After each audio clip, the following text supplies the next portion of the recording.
আসসালামু আলাইকুম। মালয়েশিয়াস্থ Bangladesh high commission একটা বিজ্ঞপ্তি প্রকাশ করেছে। এখানে বলা হয়েছে যারা বৈধ পথে বিভিন্ন কোম্পানিতে মালয়েশিয়াতে আসছেন তাদেরকে নিজ নিজ কোম্পানিতে কাজ করার অনুরোধ জানাইছে এবং আপনাদের কোম্পানিতে যদি কোনো সমস্যা হয় সেক্ষেত্রে আপনাদেরকে ইমেল এবং মোবাইল যোগাযোগ করার জন্য অনুরোধ জানাইছে। আর কি বিজ্ঞপ্তি প্রকাশ করেছে আপনাদের সাথে একটু শেয়ার করি, দেখেন। এতদ্বারা সংশ্লিষ্ট সকলের অবগতির জন্য জানানো যাচ্ছে যে মালয়েশিয়ায় বাংলাদেশি কর্মীগুলো নির্ধারিত কোম্পানিতে কাজের ভিসা পেয়ে থাকেন।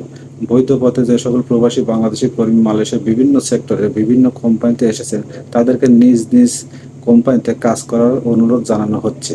কোম্পানি পরিবর্তন করতে হলে মালয়েশিয়া ডিপার্টমেন্ট অফ লেবার ডিওএল এর মাধ্যমে কোম্পানি পরিবর্তন করতে হবে। স্বেচ্ছায় কোনো কর্মী মালয়েশিয়া কর্তৃপক্ষের অনুমতি ব্যতীত কোম্পানি পরিবর্তন করলে তিনি মালয়েশিয়ায় অনিয়মিত হয়ে যান। উক্ত ক্ষেত্রে বিভিন্ন ধরনের জটিলতার সৃষ্টি হতে পারে। এ বিষয়ে সকলকে সচেতন